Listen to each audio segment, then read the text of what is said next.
Today we have the benefit to spotlight Botswana and focus on initiatives for the economy of Botswana. And we have the honor today of the Honorable Minister of the Minister of Minerals and Energy, Honorable Lefoko Maxwell Moagi, with us to discuss the initiatives that are happening on the Botswana front. Minister, Honorable, good afternoon. Good afternoon. Thank pleasure. you for having me at RMB today. Lovely.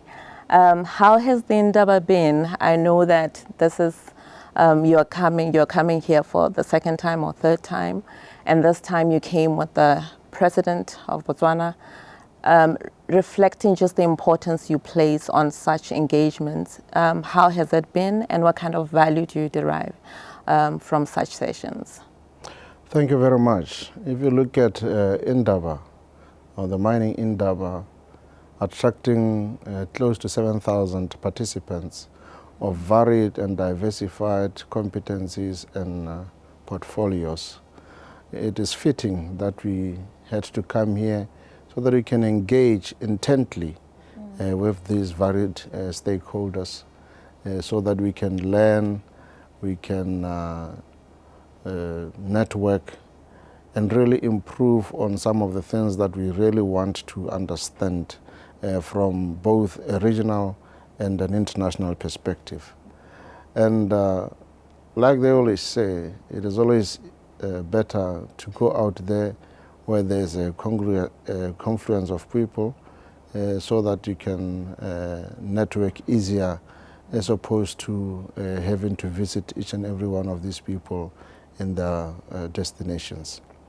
And I say this because as you have alluded to the theme, now it is increasingly important to get your social license to operate.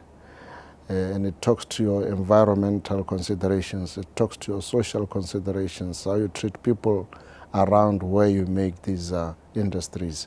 And it talks to your governance, you know, the rule of law, your policies, your legislation.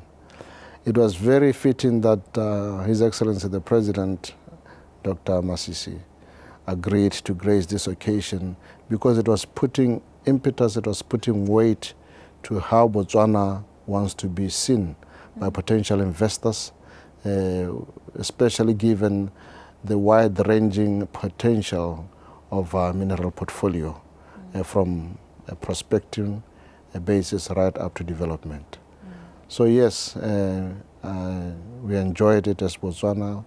We enjoyed having our president here, because he also put up a good voice to potential investors. Absolutely. And in line with that, we have committed as Botswana to attaining a 15% mix of renewables by 2030. So noting partnerships and the importance of partnerships, what role do you envision the private sector playing to support the ministry in achieving this, in particular financial institutions as well? Yes, in 2020, Parliament of Botswana approved our Integrated Resource Plan, the IRP, for electricity generation. And by that time, we had put our mix of renewables at 15%. We have since looked back at our IRP, and I've been mandated as the minister responsible to now push that contribution beyond the 15%, still at the timeline that we had envisaged. And it's really born from the fact that if you look at Botswana, we are graced with an abundance of solar light. You see, we've got wind power, even though we're still verifying those wind studies.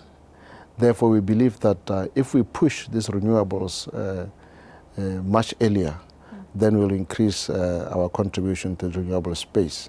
And that also would be showing our commitment to greening of the economy, to reducing emissions, and therefore contributing to what we have also signed up for in terms of the Paris Agreement and the COP26 commitments. So indeed, we would want to go that route whilst we are transitioning from our fossil-based coal, base load from coal. And what role do you want us to play? And this is where we now say to financing institutions that we need to be hand-holding each other. Obviously, if you look into transition into renewables, easier on the renewables without storage, like your solar PVs. But if you now have to input storage, that will take care of power beyond sunset. That is where a lot of cost is involved. As a developing economy, we would want that just transition, whereby we can be allowed to move into that space without hurting our fiscus, noting that we can only borrow nothing beyond 40% of our GDP as a country. Therefore, we want partnering, long-term partnering, that will foresee this development coming to fruition. But a lot more also is that we want these projects to be realized through the use of independent power producers, you see. So we're also bringing or procuring the services of transactional advisors, who would then look into all the reports, all the research, and advise us on the right and relevant tariff so that it is competitive to us. Yes, therefore, R&B and all the other financing institutions have got a critical role to play in moving towards this transition journey. Absolutely. And in terms of just moving forward, what sort of reforms are you looking to put in place to propel the country in that direction? Are there initiatives around, are you looking at carbon tax incentives? Are your disclosures, measurement? What do you have in mind to sort of propel this move in that direction from a policy perspective? Yes. Obviously, we use services of experts, and we know that people that we've always been with in terms of financing these projects, like your world banks, they would have a climate focus consultants that will assist us to craft the way we need to be putting our carbon tax. We don't have it yet, but there's work that is happening to ensure that it is done, and it is done right, by learning from other countries that have already started to do it. I know South Africa also has started to do that.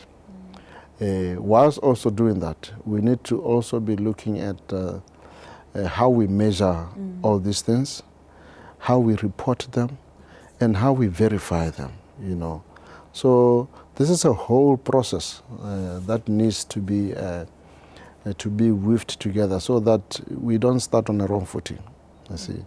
And then we can know that if there are any rebates in terms of what we can bring down, then it will really assist the country.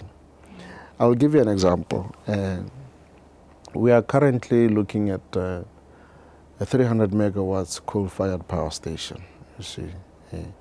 Currently, our emissions are sitting at about 3,700 tons of carbon dioxide.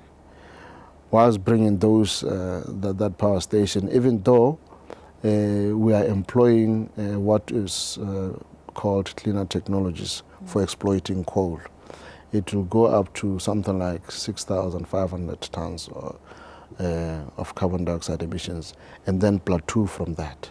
Our commitment is that beyond that we will not be putting back any of the fossil power stations, because now we'll be fully ramped up on the renewable space, and we believe the world would have improved on the technologies, the cost would be down, and therefore we would not need any more of those fossils. And we will continue to monitor that, to report on it, and it will be verified in terms of all the other institutions that need to check on our emissions. Thank you, and that speaks to a very important aspect that I believe everyone tends to have around, what is the plan around coal? So it's comforting to know there's a plan in place around where are we going to cap it at, and how do we sort of continue to monitor it as we transition to cleaner energy.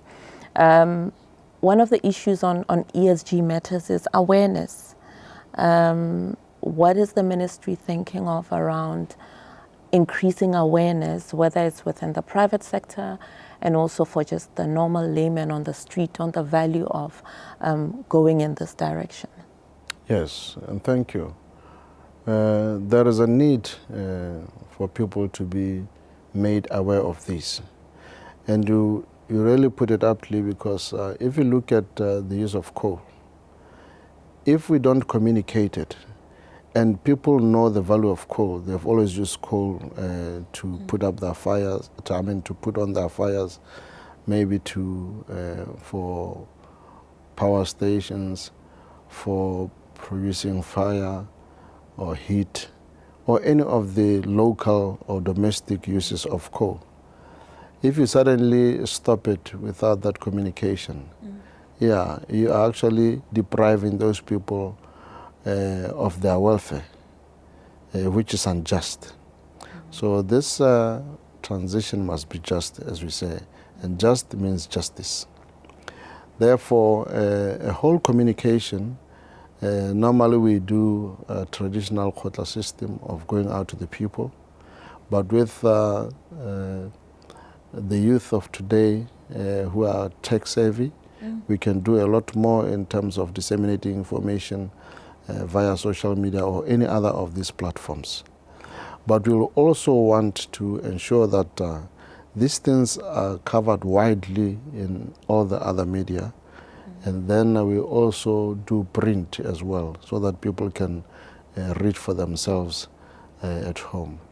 It is critical, because once the people understand why things happen, they then have a better understanding, and they can respond better, because they will now also own that transition, own that change.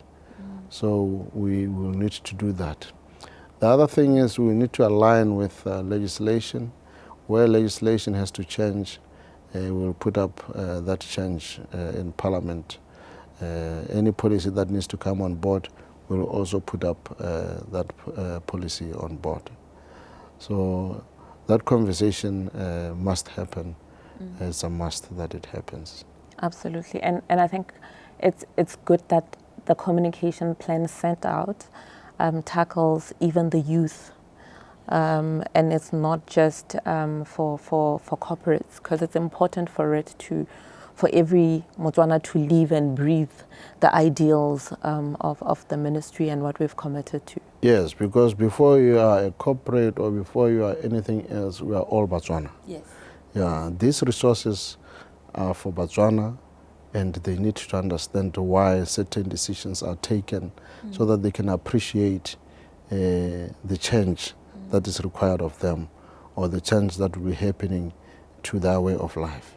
So I believe that we are duty bound to do that. Yeah. Thank you, Honorable. I believe you've had successes in this journey. It's not just starting now. So when you look back and reflect on, what has been done so far in this space, maybe you can highlight some of the Yes, I'll start with our 2 coal-fired power stations.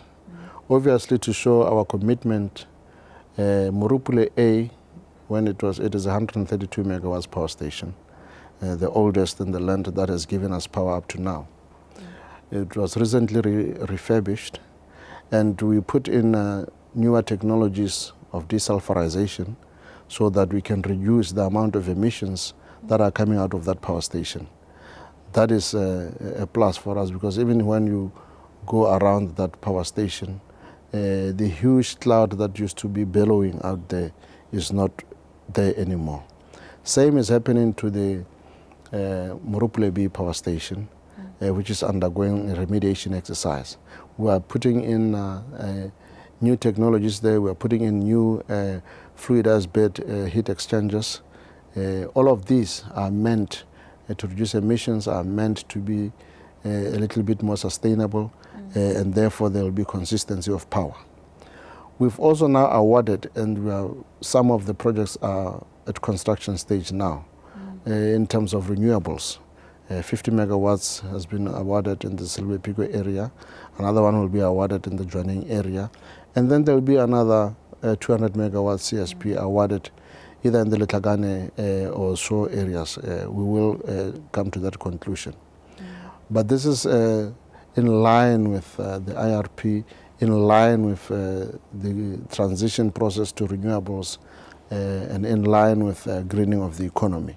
So I'm happy that these things are happening, because it used to be just lull, but now we are seeing some action and activity around those projects. So I believe that we are moving in the right direction. And the other one is the one of reviewing this IRP so that we can bring earlier some of these projects that were coming 5 years later, they are now coming now, so that the effect of the renewables is felt now. And we do so because we believe that there's a gap which we must plug. First is the security of our electrical power in the country that we need. And then with the excess power, we can then be a net exporter in the region. Yeah, and whoever gets there first will be able to take advantage of that gap in the market. Oh, lovely. Honorable Minister, I mean, I every time I hear about, especially in the last couple of months, the motion that you're speaking to, it's really comforting. So well done to you and the team. And I also like you being challenged to do better on the 15%. It does show that, you know, yourself and you know, the country as a whole is taking this very, very seriously. Thank you so much for your time. It's been a pleasure. And thank you. Yes, and we learn every day. So back to your first question, why coming here? Because we believe that we don't have all the answers. Yes. And we are open to being guided. We are open to learning from others. The 15% was challenged when I put through the IRP in Parliament. And when you look at those comments and other things, you also reflect, because maybe the focus was not the 15 then, it was something else. So this is where we want to go, because at the end of the day, all the resources are for Botswana. And we are only entrusted during that time to be delivering what Botswana wants to get. So thank you very much for the opportunity, and we look forward to learning through the likes of R&B as well. Thank you. Thank you.